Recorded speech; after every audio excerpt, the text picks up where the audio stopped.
नमस्कार, आप देख रहे हैं आज तक डिजिटल और मैं हूं आपके साथ अनूप आकाश वर्मा और मेरे साथ हैं क्राइम तक के डिप्टी एडिटर चिराग गोटी। चिराग, बहुत बहुत स्वागत है आपका।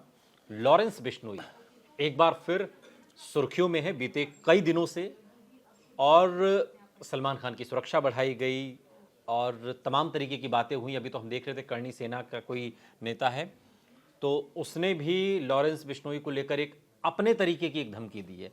लेकिन इन तमाम धमकियों के बीच चिराग कुछ मौजूद सवाल हैं और सवाल यह है कि एनआईए ने अपनी जो लिस्ट निकाली थी 2023 में, हाँ चार्जशीट, उसमें लॉरेंस बिश्नोई का नाम था और आतंकी उसको करार देते हुए वो लिस्ट निकाली गई थी।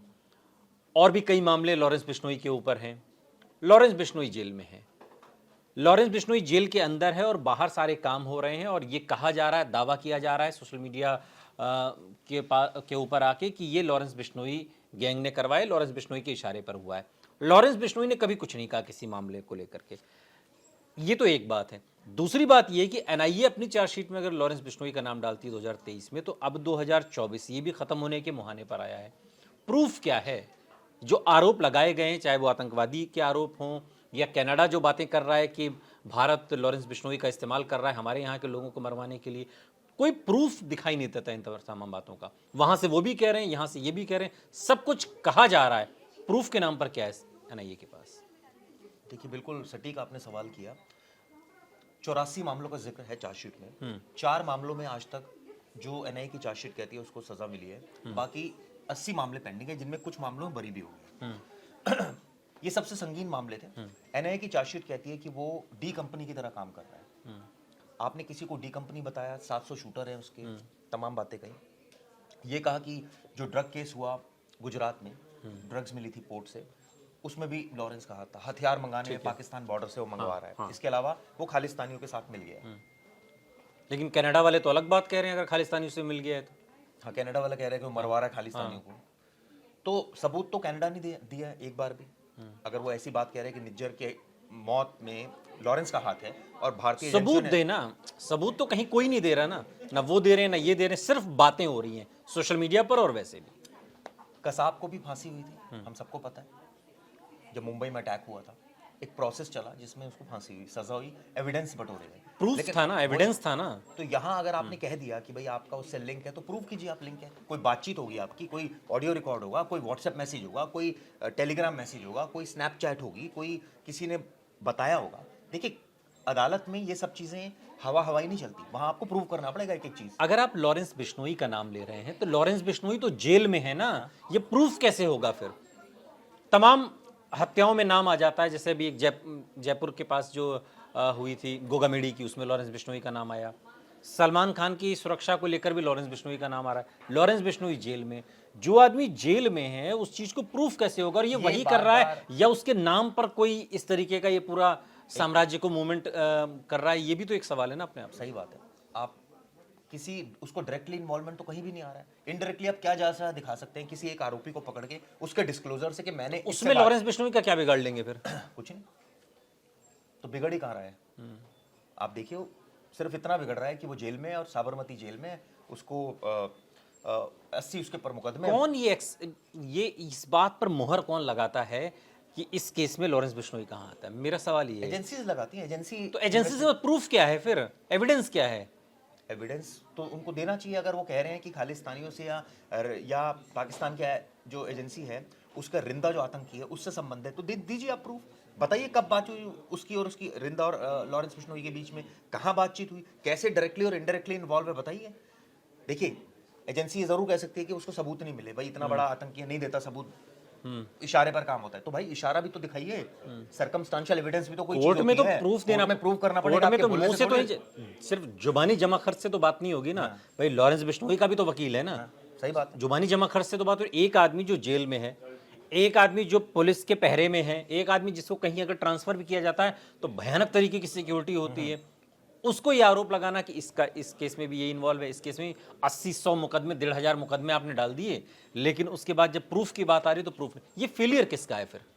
देखिए, एजेंसीज का ही है। और मुझे लगता है कि कई बार वो भी उसका भी मैंने इंटरव्यू सुना है, वो उसने कहा है कि मेरे ऊपर गलत मुकदमे लगाए गए। खैर, ये तो आरोपी बोल ही सकता है, वो कोई बात नहीं है। सवाल ये उठता है कि देखिए, मेरा सिर्फ एक चीज़ मानना है, कोई दोषी है आपके पास सबूत है, आप उसको ट्रायल कीजिए, आप उसको सजा दिलाइए, और अगर वो दोषी नहीं है तो आप किसी के खिलाफ ऐसे मुकदमे दर्ज मत कीजिए। साफ सी बात है, अगर उसका उस केस में इन्वॉल्व है या इस केस में इन्वॉल्व है तो आप सबूत ये तो जो देंगे ना। सोशल मीडिया पर एक्सेप्ट आती है कि भाई ये इस मुकदमे में ये लॉरेंस बिश्नोई गैंग का हाथ है, या इसमें इस फला गैंग का हाथ है, इसमें इस फला, ये जो एक्सेप्टेंस जो स्वीकार किया जाता है, इसका क्या बेस है कि ये सही है कि फर्जी है, या अब आप कह रहे हैं चूंकि इसका कोई बेस नहीं होता, तो क्या इसी पर आधारित होती है सारी जांच जिसमें कोई सबूत नहीं होता? फिर मुझे एक चीज बताइए अनूप, आप जब अदालत के पटल पर मामला जाएगा, अदालत भी तो सवाल पूछेगी। सबूत ही चाहिए होगा वहां दिखाइए तो, जी, वहां तो कब सबूत बात हुई, चाहिए। आपकी रिंदा से कब बात हुई, पूछेगी ना अदालत कि आपकी कब बात हुई। आपने कहा कि रिंदा से इसका संबंध है, बताइए कौन से नंबर से बात करता था, ये नंबर इसके पास था, बताइए कब कब था इसके पास, ये बताइए, आप मुझे ये लोकेशन समझाइए, बताइए आप इसकी। ऐसे थोड़ी आप कुछ मुझे भी किसी को समझाइए बोल दोगे। एनआईए क्या कर रही है 2023 से अब तक, अभी क्या कर रही है? कह दिया लॉरेंस बिश्नोई मोस्ट वांट मतलब आतंकी है जो हमारी गिरफ्त में है, इसका इससे तमाम तरह की चीजें निकाल दी, कर क्या रही है? आगे क्या हुआ फिर? कुछ भी नहीं हुआ, अभी ट्रायल चल रहा है।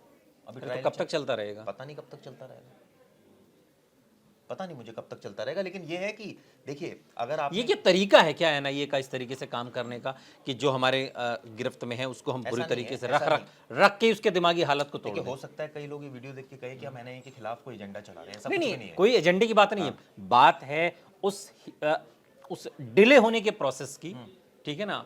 आपने 2023 में अगर आतंकी कहते हुए चार्जशीट अगर आपने नाम डाला है, तो फिर वक्त के साथ साथ ये सवाल तो खड़ा होगा ना कि अब आगे क्या होने वाला है? हमारा सवाल ये, हम ना एनआईए को यहाँ पर सवाल उठा रहे हैं, हम तो ये पूछ रहे हैं कि अब आगे क्या? देखिए, आतंकवादियों को क्या सजा मिली आज तक? आपने कई सारे केस सारे आतंकवादी को वही सजा मिली कि अपने मौत के घाट उतार दिए गए, बिल्कुल मृत्युदंड दिया गया उन्हें। दिया गया। कई ऐसे भी रहे जिनको शायद लाइफ इम्प्रिजनमेंट हुई, लेकिन इस केस में यहाँ भी कुछ भी नहीं है। या तो सबूत नहीं है, और अगर सबूत नहीं है तो आप मुकदमा मत दीजिए, साफ सी बात है। ये कोई राइट नहीं है आपको मुकदमा देने का। आप सबूत ले आइए, मुकदमा दीजिए, उसको ट्रायल चलाइए ना, और जल्दी से जल्दी सजा दीजिए, ताकि एक मिसाल कायम हो, ताकि पता लगे जो आपने अपनी चार्जशीट में मेंशन की थी बातें, और ये कहा था कि ये पूरा जो केस था, ये लोग आईएसआई से जुड़े हैं, ये लोग पंजाब के पाकिस्तानी जो आतंकवादी उनसे जुड़े हैं, पाकिस्तान के। तो जब ये बातें सारी लिखी जा रही थी चार्जशीट में, तो कुछ तो बेस होगा लिखने का कि बिना बेस के लिख दी गई? बेस ये होता है कि जो आरोपी पकड़े जाते हैं, आरपीजी ब्लास्ट हुआ पंजाब में, या कुछ और केसेस हुए जिनमें अब कोई एक चेन पकड़ी जाती है, पर्टिकुलरली 2-4 शूटर पकड़े गए या उससे ऊपर पकड़े गए प्लानिंग वाले, वो बताते हैं जी हमें तो फलाने ने डायरेक्शन दिया था। फलाना कौन जी?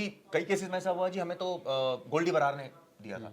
तो अब एजेंसी मानती गोल्डी बरार ने कौन से नंबर से दिया था, वो नंबर आप एजेंसी मिलाएगी तो वो ऑब्वियसली ना तो अनट्रेसेबल या वो बंद हो गया होगा, व्हाटएवर, तो वहां से चेन ब्रेक हो जाती है, उसके ऊपर इन्वेस्टिगेशन खत्म, क्योंकि वो तो विदेश में बैठा है, उसको आप पकड़ नहीं सकते हैं। अब वो जो विदेश में बैठा है, चेन ब्रेक हो गई है, तो ऐसे में आपके पास सिर्फ वहीं तक इन्वेस्टिगेशन होती है, और आप कहते हैं द फॉलोइंग पर्सन जो अरेस्ट हुआ है उसने ये बताया कि ये फलाने का रोल था और फलाने का रोल था। अच्छा, डिस्क्लोजर ये आम लोग, बहुत सारे Only लोग, disclosure. आम लोग ये भी नहीं समझ पाते हैं कि लॉरेंस बिश्नोई जेल में है, जेल से कोई आदमी कैसे इस पूरे नेक्सस को चला रहा है, और ये 700 शूटर ये गिनती कहाँ से आई?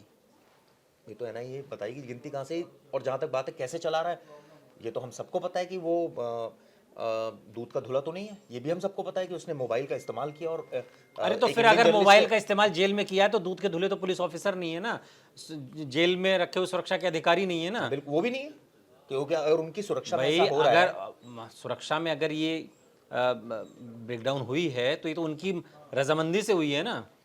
बिल्कुल रजामंदी, या उनको नहीं पता चला, यही कह सकते हैं। नहीं, पता नहीं चला तो नहीं हो सकता, पता नहीं चला तब तो बहुत ही बड़ा प्रश्नवाचक चिन्ह हो जाएगा। अगर पता नहीं चला, रजामंदी में तो फिर भी करप्शन की चीजें रहेंगी। तो ये हमने देखा ना कि उसने बात की इंडियन जर्नलिस्ट से, और उसने सारी बातें बताई, तो ये तो बहुत क्लियर कट है कि वो उसके पास फैसिलिटी थी, तब उसने बात की और उसने बताया सारी चीजें।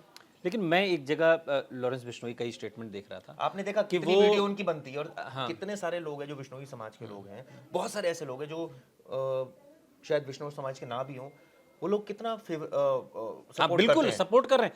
मैं भी अभी कुछ दिन पहले की मैं एक खबर आई थी हमारे पास ही, उसमें मैं देख रहा था जो बिश्नोई समाज की महिलाएं हैं और जो काले हिरण का मामला है, जो सलमान खान से जुड़ा हुआ जो मामला है, उसमें उनकी नाराजगी अभी भी जस की तस है, और वो महिलाएं ये कह रही हैं कि काला हिरण हमारे लिए मां समान है, और वो ये भी कह रहे हैं कि हाँ बच्चे समान, हम उनकी माँ हैं, बच्चे समान हैं, और अगर हम मार दें, और क्या सलमान खान को भी उन्होंने कहा कि क्या उनको मार दें और फिर हम सॉरी बोल दें, माफी मांग लें तो क्या हो जाएगा। तो ये गुस्सा आज मतलब 20 साल से अधिक का समय हो चुका है, अभी भी जस का तस बना हुआ है, और लॉरेंस बिश्नोई को लेकर उनके हृदय में एक अलग तरीके की जगह भी है। ये दोनों बातें सच हैं जो है। और आपने एक चीज और भी नोटिस की होगी कि वो लोग अभी भी कहते हैं कि आके सलमान खान माफी मांग ले, मामला रफा दफा का हो जाएगा। लेकिन टेक्निकलिटीज है इसमें, अगर सलमान खान ने माफी मांग ली तो ब्लैक बक केस में वो दोषी करार हो जाएंगे। बिल्कुल बिल्कुल बिल्कुल, आप समझिए बात को। ये एक जो वाइल्ड लाइफ एक्ट है उसमें वो दोषी करार हो जाएंगे अगर वो एक्सेप्ट कर लेते हैं, तो उनके आगे तो बहुत सारी प्रॉब्लम है। वो मतलब सलमान के आगे इधर कुआं इधर खाई वाली वही बात है कि अगर नहीं करते तो लॉरेंस की धमकी है, करते हैं तो वहां कोर्ट का उसमें वो फंस जाएंगे, पहली बात। दूसरी बात, आप सोचिए कि आपने सही कहा, और विवेक ओबरॉय जो एक्टर है, मैं उनका भी एक स्टेटमेंट सुन रहा था कि वो बिश्नोई समाज, आप सोचिए कितना उनका हृदय कितना विशाल है। उनके अंदर एक तरह से कहा जाए उनकी जो माएँ हैं वो उसको बच्चा समझती है, हाँ, और उनको वो दूध भी पिलाती बिल्कुल है। बिल्कुल। तो आप ये सोचिए कि वो कितना ज़्यादा उससे अटैच्ड हैं। तो अगर वो ऑब्वियसली अगर ऐसा हुआ जैसा कि चार्जशीट भी कहती है, तो नेचुरली इसमें ये तो कोर्ट का फैसला है ना, कोर्ट क्या फैसला इसमें करता है तो कोर्ट को सुनाना है फैसला। एट द एंड इसमें सलमान खान, ठीक है, वो एक अलग एंगल है कि वो कह रहे हैं कि माफी आके मांगे, लेकिन एट द एंड सुनाना तो कोर्ट नहीं है ना फैसला। इस चीज को भी उन लोगों को ध्यान में रखना चाहिए कि भाई ये अब कोर्ट ही डिसाइड करेगी, ये कोई एजेंसी ने डिसाइड करेगी इसमें। अगर एक बार कोर्ट ने उसको कन्विक्ट कर दिया तो भी उसके पास ऑप्शन है आरोपी के पास ऊपर जाने का, और वो ऑप्शन वो अवेल कर रहा है, पहली बात। दूसरी बात, अभी हम बीच में देख रहे हैं सिक्योरिटी बहुत बढ़ा दी है। शेरा जो उनका सिक्योरिटी, प्राइवेट सिक्योरिटी जो पूरा संभालते हैं, वो बता रहे थे कि अब इस समय Y+ सिक्योरिटी में है सलमान खान, और उनके पास 50 से 60 से ज़्यादा इस समय सिक्योरिटी रहते हैं। एक उनका अपना सर्कल रहता है शेरा का, एक कुछ लोकल लड़के वहाँ के होते हैं, वो सलमान तक नहीं पहुँच सकते हैं। तीसरी सुरक्षा पुलिस की सुरक्षा होती है, आप सोचिए। चौथी में Y+ पूरा सिक्योरिटी होता है। तो आप सोचिए कितने घेरों में सलमान खान की सिक्योरिटी, जब सलमान खान कहीं भी जाते हैं तो ये सब उनके साथ 60 से 70 पुलिस वाले जाते हैं। बुलेट प्रूफ गाड़ी उन्होंने ऑर्डर कर ही दी है, नई गाड़ी एक और मंगा रहे हो। तो आप सोचिए कि एक स्टार को भी ये तकलीफ है, और उसको भी ये लग रहा होगा कि एक एक्सीडेंट के केस में ज़रूर उनका नाम आया था सामने कि यहाँ तो एक वाइल्ड लाइफ के केस में मैं इतना फंस गया कि ना इधर का हूँ ना उधर का हूँ, इधर खाई है उधर कुआं है।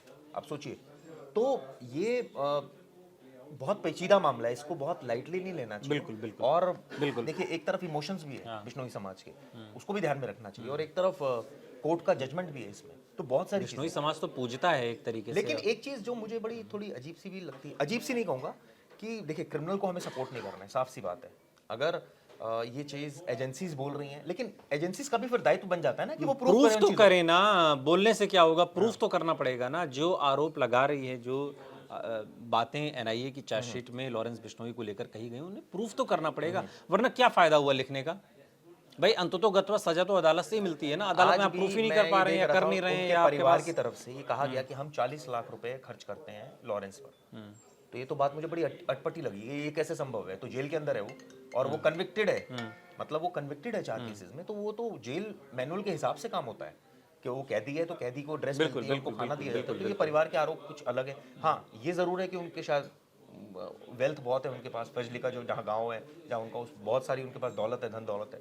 तो बहुत सारी चीज़ें अभी इसमें बिल्कुल। लेकिन चूंकि एक बिश्नोई समाज है और उनका भी अपना पक्ष है, और उनका भी अपना जो कहना है काले हिरण शिकार मामले को लेकर के, वो बातें बिल्कुल जायज़ हैं, क्योंकि बिश्नोई समाज के लिए काला हिरण बिल्कुल बच्चे के समान है, पूजते हैं, और एक सेंटिमेंट्स जुड़े हुए हैं, फीलिंग्स जुड़ी हुई है, और इसलिए उनकी नाराज़गी 2 दशक बीत जाने के बाद भी बदस्तूर बनी हुई है। लेकिन दूसरी तरफ लॉरेंस बिश्नोई को लेकर NIA ने अपनी चार्जशीट में 2023 में जो बातें कही थी, वो बातें जब तक अदालत में प्रूफ नहीं होंगी, मामला आगे नहीं बढ़ेगा, तब तक ये सब सिर्फ ख्याली पुलाव से ज़्यादा कुछ नहीं दिखाई देता। बहुत बहुत शुक्रिया चिराग इस तमाम जानकारी के लिए।